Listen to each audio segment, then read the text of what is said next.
मान्यताओं के अनुसार जीव उस खोए हुए आनंद और पूर्णता को पाना चाहता है जो गर्भकाल के दौरान उसे प्राप्त थे। वैज्ञानिक, आध्यात्मिक तथा मनोवैज्ञानिक रूप से माना जाता है कि गर्भकाल शिशु के आनंद और पूर्णता की अवस्था होती है। इस आनंद की अवस्था को हम समझने का प्रयास करेंगे ताकि हमें जीवन से जुड़े गहरे भाव को जानने में मदद मिले, जिसकी कमी हमारे मन में जीवन भर होती है।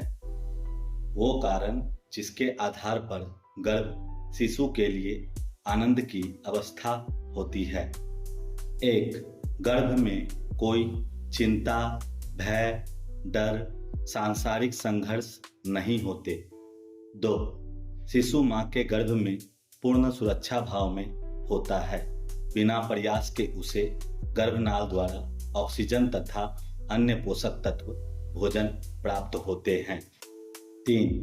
गर्भ का तापमान 37 डिग्री सेल्सियस पर बना रहता है, जिससे उसे ठंड, गर्म या वातावरण का एहसास नहीं होता।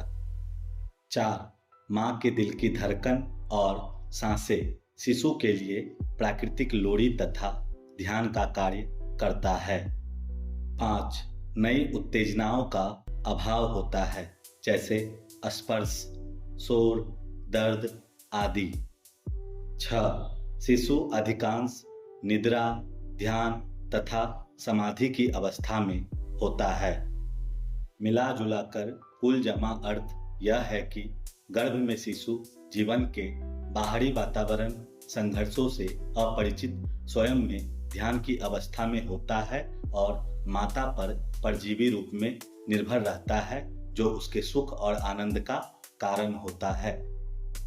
9 माह बाद जब शिशु गर्भ के सुख को छोड़कर पहली बार सांस लेने, जीने के प्रक्रिया के लिए संघर्ष करने, ठंड गर्म जैसे वातावरण, तेज रोशनी तथा ध्वनियाँ, स्पर्श और सुरक्षा आदि को अनुभव करता है तो वह रोता है, जो कि जन्म के समय अच्छा संकेत माना जाता है, क्योंकि इससे फेफड़े का विस्तार होता है और सांस लेने की प्रक्रिया शुरू होती है, जो शिशु के स्वस्थ होने का संकेत देता है।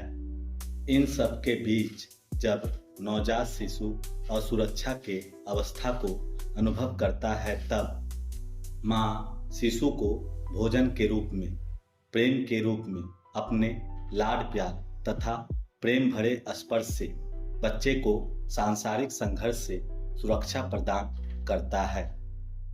साथ ही बच्चा माँ के उस दिल के धड़कन को पकड़ लेता है जो उसने गर्भकाल में सुने थे, जिससे उसका सुरक्षा का विश्वास माँ के प्रति बढ़ जाता है। धीरे धीरे वह माँ को रक्षक मानने लगता है और माँ से गहरा भावनात्मक जुड़ाव महसूस करता है। अब शिशु को इस संसार के सामाजिक ढांचों, मान्यताओं से गुजारा जाता है, जो हमारी जीवन यात्रा और नई कहानी बनाती है।